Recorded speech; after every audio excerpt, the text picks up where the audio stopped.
What's a word made of? Sometimes when people say, do memes exist? I say, well, do words exist? Are they in your ontology? If they are, words are memes that can be pronounced. Then there's all the other memes that can't be pronounced. They're different species of memes.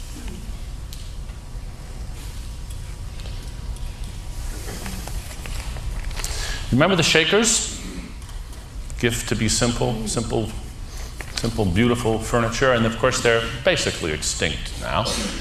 And one of the reasons is that among the creed of Shakerdom is that one should be celibate, not just the priests, everybody. Well, not so surprising that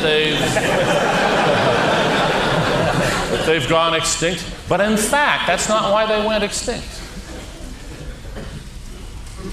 They survived as long as they did at a time when the social safety nets weren't there, and there were lots of widows and orphans, people like that, who needed a foster home. And so they had a ready supply of converts, and they could keep it going. And in principle, it could have gone on forever, with perfect celibacy on the part of the hosts, the idea being passed on through proselytizing instead of through the gene line.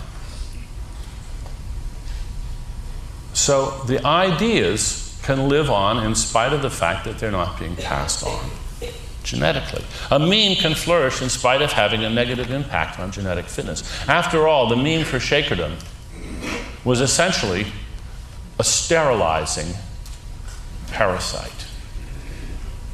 There are other parasites which do this, which render the hosts sterile. It's part of their plan. They don't have to have minds to have a plan. I'm just going to draw your attention to just one of the many implications of the mimetic perspective, which I recommend. Not time to go into more of it. In Jared Diamond's wonderful book, Guns, Germs, and Steel, he talks about how it was germs more than guns and steel that conquered the new hemisphere, the Western hemisphere, that conquered the rest of the world. When European explorers and travelers spread out, they brought with them the germs that they had become essentially immune to, that they had learned how to tolerate over hundreds and hundreds of years, thousands of years of living with domesticated animals, that were the sources of those pathogens.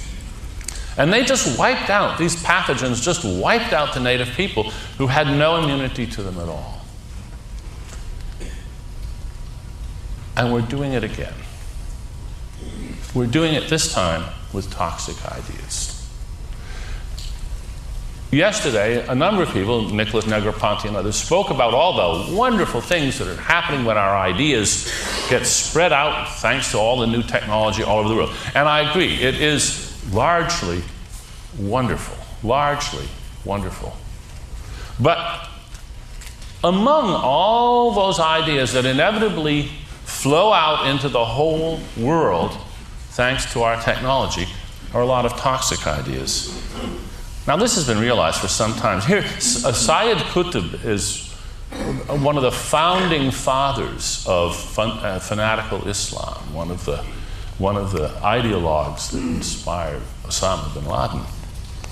One has only to glance at its press films, fashion shows, beauty contests, ballrooms, wine bars, and broadcasting stations. Memes. These memes are spreading around the world, and they are wiping out whole cultures. They are wiping out languages. They are wiping out traditions and practices. And it's not our fault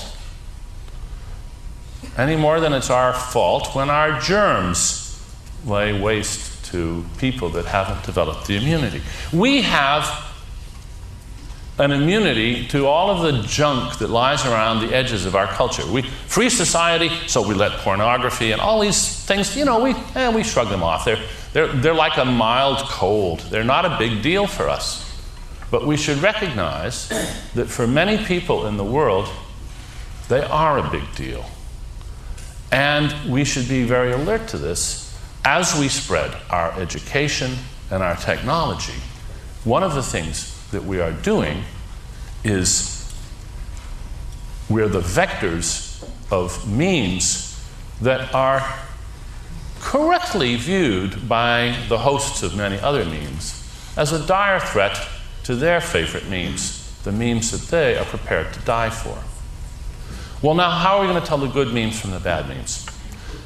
That is not the job of memetics, of the science of memetics. Memetics is morally neutral, and so it should be.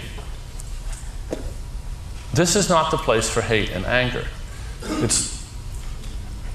If you've had a friend who's died of AIDS, then you hate the HIV virus. But the way to deal with that is to do science and understand how it spreads and why in a morally neutral perspective. Get the facts, work out the implications. There's plenty of room for moral passion once we've got the facts and can figure out the best thing to do. And as with germs, the trick is not to try to annihilate them. You will never annihilate the germs. What you can do, however, is foster public health measures and the like that will encourage the evolution of avirulence, that will encourage the spread of relatively benign mutations of the most toxic varieties. That's all the time I have. So thank you very much for your attention.